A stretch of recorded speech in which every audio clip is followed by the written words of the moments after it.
This video was created due to a special request I received a couple of weeks ago. It's taken me some time to get around to it, but it's finally ready.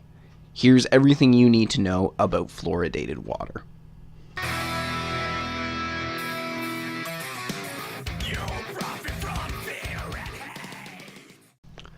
Scientifically speaking, fluoride is an anion of the chemical element fluorine.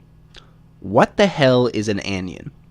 An anion is an ion with more electrons than protons, which gives it a negative electrical charge. In regular terms, fluoride is a chemical compound derived from fluorine. Fluoride is a liquid, fluorine is a gas. Isn't that easier to say? Fluoride is used for several different reasons. Its minerals and salts are used in creating industrial chemicals and several chemical reagents, which are used to test the reactions of certain substances. Everyone else probably remembers fluoride as the foam mouthguard our dentist gave us as children.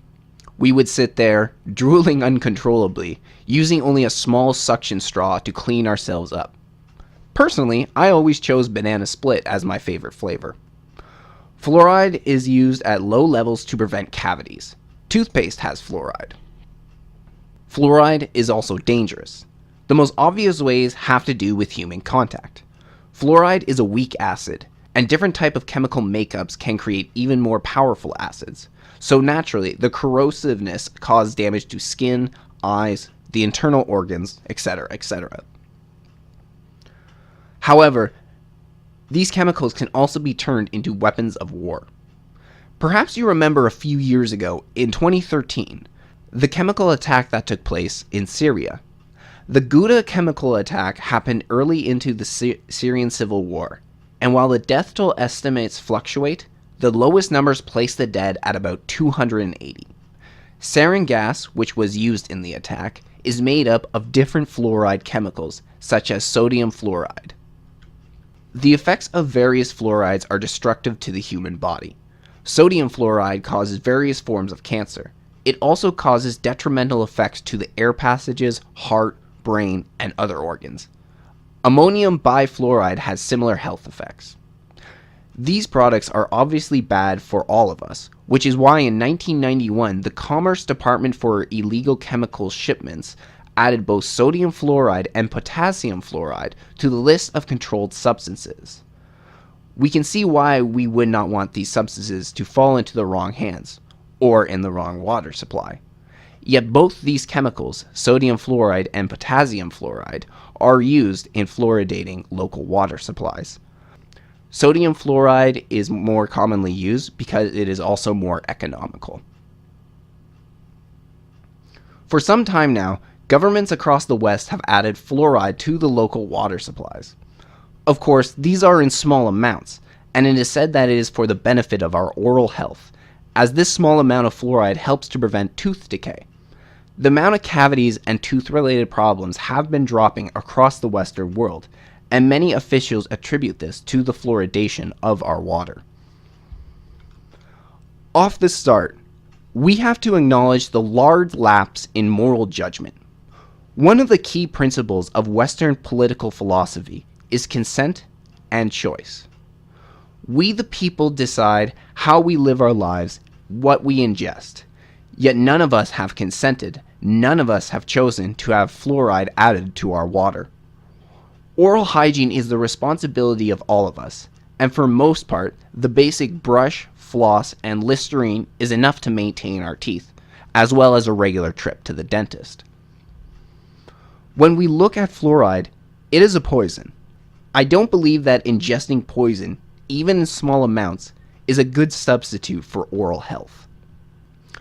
Fluoride is something that the conspiracy community has focused on for some time. I don't like them putting chemicals in the water that turn the friggin' frogs gay. Do you understand that? Serious crap. I'm sick of being social engineered. It's not funny. Many believe that the addition of fluoride to our water is for the sake of control. Fluoride can affect the brain and have been shown to even lower IQ points. It literally makes you dumber. What is also true is a dumber population is easier to control. The movie Idiocracy is a good example of this, where the population is dumbed down and controlled through stupid TV soundbites. You're gonna get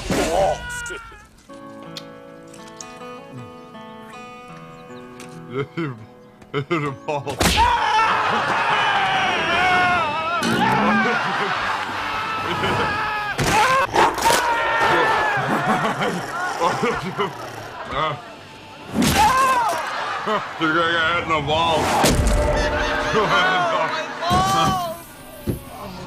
So the conspiracy theorists believe that fluoride is being used to dumb down the population for easier mass control. Hell, maybe it's true. I don't know about you, but I meet a lot of stupid people in a day. Fluoride has also been linked to infertility, especially in males. Fluoride has a tendency to kill a male's sperm count. Not that long ago, it was revealed that the sperm count in men had gone down 60% in 40 years across the Western world. Everyone these days gets most of their water from the local supply, especially if we are talking about cities. When you drink the fluoride water every day for your entire life, the small amount of fluoride will build up. Your kidneys are capable of filtering out a certain amount of fluoride, but I still think that the continuous exposure to the fluoride in our water is leading to this fertility crisis, or at the very least, playing a part. That and skinny jeans. These nut huggers are not helping anyone. Despite the fact that fluoride is being used to prevent tooth decay, too much fluoride can still damage the teeth. This is called enamel fluorosis, and you may already have it. You can recognize a mild case by small white patches on the teeth. More serious cases lead to damaged teeth. While fluorosis can happen by a number of different ways, including fluoride supplements, about 40% of fluorosis cases are linked to the public water supply. Back in 2011, the New York Times released an article that said, "The Environmental Protection Agency proposes phase-out of fluoride-based pesticides." The US EPA today proposed to start gradually banning a pesticide often used on cocoa beans and dried fruits that degrades to fluoride, a move closely linked to the Obama administration's decision last week to curb the maximum levels of fluoride in drinking water out of concern for children's health. This week's twin fluoride restrictions reflect a growing consensus that Americans are exposed to too much fluoride, EWG Senior Vice President for Research Jane Houlihan said today. It raises the concern that, for many decades now, the public has been overexposed. End quote. Too much exposure to fluoride can also lead to skeletal fluorosis, which is the damaging of bones and joints due to overexposure. Yet, fluoride treatment is used to help treat osteoporosis. Between the two, enamel fluorosis and skeletal fluorosis, then overexposure to fluoride will literally cause the damage that it is supposed to prevent.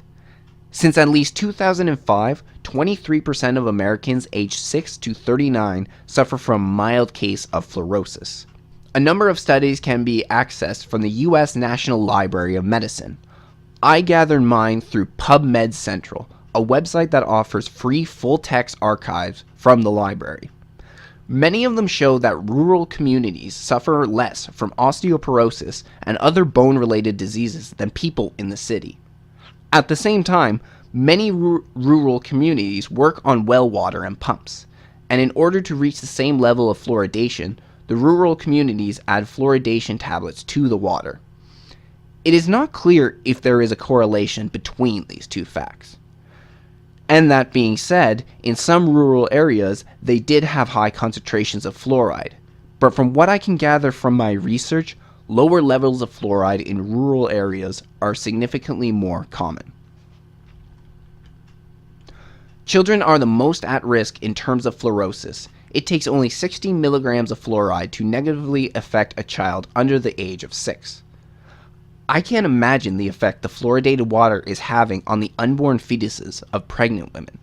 Pregnant women are told to avoid exposure to fluoride, yet they cannot get away from it when it is in the water supply. The fetus absorbs a lot of what the mother puts into her body, which is why they are told to avoid drinking, smoking, and other types of food while they give birth. But the fluoride is unavoidable. Even in small doses, even with the kidney's ability to filter out 50 to 60% of the fluoride, it could still damage the fetus. Babies and young children can't filter out nearly as much fluoride as an adult can. In fact, bottle-fed babies can receive an estimated 300 times more fluoride in comparison to a breastfed baby. Fluoride is also used in China. However, they had damaged their water supply so heavily by fluoridation that some of their children are being born with health defects. While it's not strictly fluoridation, but arsenic also is playing a part in this, the fluoridation of the water is one of the main problems. A lot of the fluoride pollution is coming from coal burning. This has led to many local water supplies being contaminated. And hey, did you know that most of the fluoride added to your water system is imported from China? We can hardly trust the Chinese to put our children's toys together properly, but we trust them with a poisonous chemical we will eventually drink? The Chinese company Fluoride Chemicals Yunnan explicitly states on their website that they export around the world, including the US and Canada. If you look up their product list for sodium fluoride, it states that sodium fluoride is used as insecticides in agriculture, timber preservatives, slagging medium of metallurgy, analyzing reagent. It is also used in welding flux of machine planer tool, sterilization of fermentation equipment, and used to manufacture fluorine compounds, in that order. The same product we drink that is used to prevent tooth decay is used as a pesticide. While fluoride is naturally forming in our water, it is a natural source of fluoride, compared to this sodium fluoride, which is a byproduct of nuclear waste. It is hotly debated as to whether the idea of fluoridation in the water supply originated with the German Nazi Party. It was just after World War II when Western countries began to add fluoride to its water. In Canada, the first area to receive fluoridated water was Brampton, Ontario, in 1945. The argument for the Nazis' use is that the United States government sent Charles Eliot Perkins, a research worker in chemistry, biochemistry, physiology, and pathology, to Germany at the end of World War II. His role? To take charge of the Farben chemical plant. He reported that during his stay, he was told by multiple German chemists that the German general staff put sodium fluoride into the local water supply. It was an attempt to make the population more docile and easier to control, make them more passive. This strategy was also said to have been used by both the Nazis and the Soviets against their prisoners of wars for this purposes, as well as being used in the concentration camps. Charles Eliot Perkins went on to write a book called The Truth About Water Fluoridation, which is the main foundation for this theory. While this idea may seem crazy, what has turned out to be true is that a large part of German society during World War II were on drugs. Crystal meth, to be exact. Meth was first used in World War I by German stormtroopers. These elite soldiers used the drug to rid themselves of all fear, pain, and endow them with enhanced speed in order to complete their task of going over the top of the trench. This was later used en masse by the Nazi military and later on by their population. Even Hitler was said to have suffered from this addiction. I can't tell for sure whether the theory of Nazi fluoridation is true, as the mainstream sources don't agree with this theory, and I can't verify the authenticity or the credibility of the alternative sources that agree with this theory. It is also worth noting that similar stories were being told about the Soviet Union during the Cold War, that communist spies were using fluoride in the water to undermine American citizens, similar to what the communist government was doing in the Soviet Union. What is the reason for water fluoridation? I find myself hesitant to believe that the reason for water fluoridation is solely due to the government's concern for our oral health. The government is all about making money, so spending millions of dollars every year for the sake that some citizens don't brush their teeth properly doesn't make sense to me. They would be better off subsidizing the dental industry, driving up prices, while providing the citizens public insurance, giving the dentists reasons to charge more for their time and more for their product. This is similar to what the Canadian government has done with our healthcare system. Certain bone diseases are on the rise, such as osteoporosis and bone rickets.